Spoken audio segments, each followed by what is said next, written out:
الحمدللہ وکفا والصلاة والسلام علی من لا نبی بعد۔ معزز و محترم ناظرین حضرات، ملک کی موجودہ صورتحال میں جس طرح مرزائیت اور قادیانیت اپنے پر اور پرزے نکال رہی ہے، تو بعض آپ کی طرف سے اس بات کا اصرار ہوا کہ چونکہ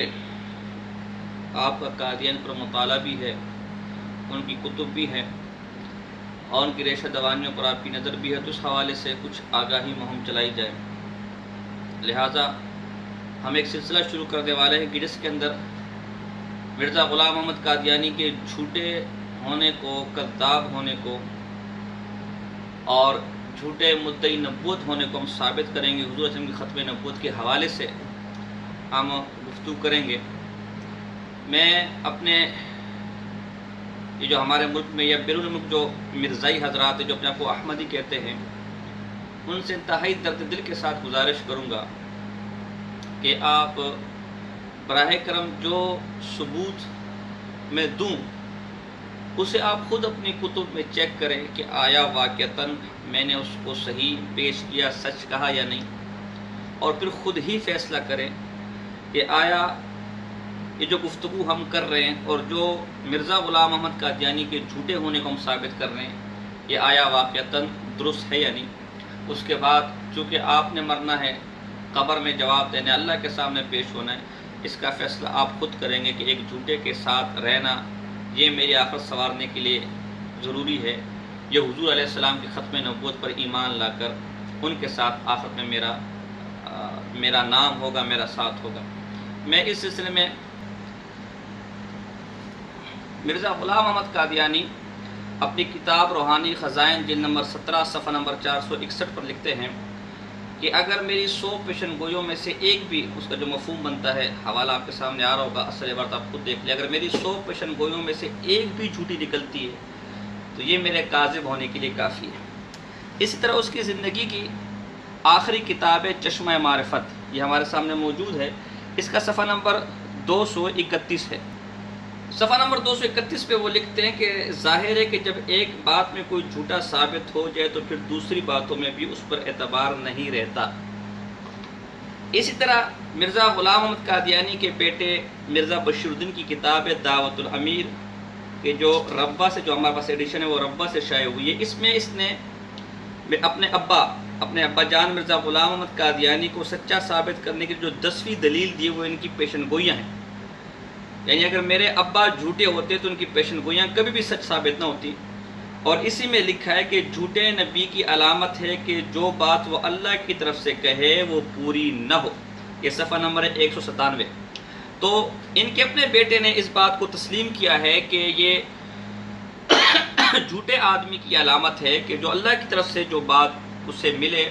وہ پوری نہ ہو، یہ اس کے جھوٹے ہونے کی دلیل ہے۔ اب دیکھیں، یہ میرے پاس اصحاب احمد ہے، اس کی جلد نمبر 13 ہے، جلد نمبر 13 ہے،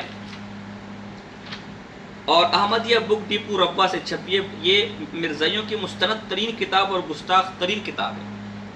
اصحاب احمد سے مراد مرزا غلام محمد قادیانی کے جو ساتھی ہیں جن کی زندگی میں ان کے ہاتھ پر بیعت ہوئے، انہیں یہ احمدی حضرات مرزائی حضرت صحابی کہتے ہیں۔ تو معاذ اللہ، یعنی یہ ان کے صحابہ، اور اندر لکھا ہوا ہے کہ صحابہ کے حالات، واقعات وغیرہ استغفر باللہ۔ تو انتہائی دل آزار اس کتاب کا عنوان ہے۔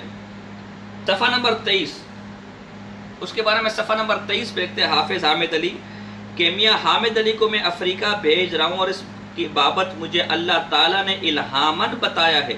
کہ وہ زندہ آئے گا اور فائدہ حاصل کر کے آئے گا، تم بھی اس کے ساتھ چلے جاؤ۔ حدیث میں آتا ہے اگر دو بھائی اکٹھے غیر ملک سفر پر چلے جائیں تو سفر بابرکت ہوتا ہے۔ اب یہ کہہ رہے کہ مجھے اللہ نے یہ الہام کیا ہے کہ یہ ایک کافی غریب تھا، اس کا یہ جو حواری تھا، جو مرید تھا، تو کہ اس کو میں افریقہ بھیج رہا ہوں کیونکہ اللہ نے مجھے الہام کیا ہے کہ یہ فائدہ حاصل کر کے آئے گا، یعنی جو غربت وغیرہ اس کی ہے وہ ختم ہو جائے گی، مالی حالت بہتر ہو جائے گی، خوشحال ہو جائے گا۔ اب ہونا یہ چاہیے تھا کہ حافظ حامد علی صاحب جو ان کے مرید تھے وہ جب افریقہ گئے تو وہاں سے خوشحال ہو کر، کامیاب ہو، کامران ہو کر آئے، کیونکہ ایک نبی یہ پیشن گوئی، بقول مرزائیوں کے ایک نبی یہ پیشن گوئی کر رہا ہے، اور پیشن گوئی بھی اللہ کی طرف سے کر رہا ہے، اللہ کی طرف سے پاک۔ لیکن دلچسپ بات ہے کہ اسی کتاب کے صفحہ نمبر 22 پر لکھا ہے کہ مگر وہاں جانا راس نہ آیا، صحت بھی اچھی نہ رہی، اس لیے کوئی نمایاں کامیابی اور تبدیلی مالی حالت میں نہ ہوئی۔ خود یہاں لکھا ہے کہ وہاں جا کر نہ تو صحت درست ہوئی اور نہ نمایاں کوئی کامیابی ملی اور نہ مالی حالت درست ہوئی، اس طرح لکھا ہے۔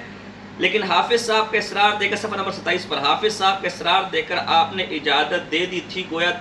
بالطبع آپ کو پسند نہ تھی۔ نتیجہ یہی ہوا کہ حافظ صاحب وہاں سے ناکام واپس آئے اور پھر کہیں جانے کا نام نہ لیا، صفحہ نمبر 27۔ اب مرزا کا بیٹا کہتا ہے کہ مدعی نبوت جو اللہ کی طرف سے بات پائے اس پہ اگر وہ جھوٹا ثابت ہو جائے تو اس کے جھوٹے ہونے کی علامت ہے کہ وہ جھوٹا ہے۔ مرزا کہتے ہیں میری پیشن گوئیوں میں سے 100 پیشن گوئیوں میں سے اگر ایک بھی جھوٹی ثابت ہوگی یہ میرے کاذب اور کذاب ہونے کے لیے کافی ہے۔ اس طرح مرزا کہتے ہیں کہ اگر ایک بات میں بھی بندہ جھوٹا ثابت ہو جائے تو پھر اسے کسی اور بات کا کوئی اعتبار نہیں رہتا۔ یہ اصحاب احمد آپ کے خلفاء کی تائید شدہ کتاب ہے۔ اس کے اندر حافظ حامد علی صاحب کے بارے میں خود انہوں نے پیشن گوئی کی کہ الہاماً اللہ کی طرف سے مجھے الہام ہوا ہے کہ آپ افریقہ جائیں، وہاں سے آپ کامیاب و کامران ہو کر لوٹیں گے۔ لیکن جیسے مسلمہ کذاب سے کسی نے کہا نا کہ حضور علیہ السلام تو نبی تھے، کوڑے کنویں میں لعاب دہن ڈالا تو میٹھا ہو گیا، تو آپ بھی ذرا کوئی معجزہ کر کے دکھائے، تو اس نے جب میٹھے میں ڈالا تو وہ اور کوڑا ہو گیا۔ تو بجائے اس صاحب کے مالی حالات کیا ٹھیک ہوتے، وہاں صحت بھی برباد ہو گئی، وہاں رہنا بھی راس نہ آیا، اور نتیجہ ہے کہ ناکام و ناکامیاب و نامراد لوٹے، اور ایسے ناکام و نامراد لوٹے کہ پھر کبھی کہیں اور جانے کا سوچا بھی نہیں۔ تو میں سمجھتا ہوں خود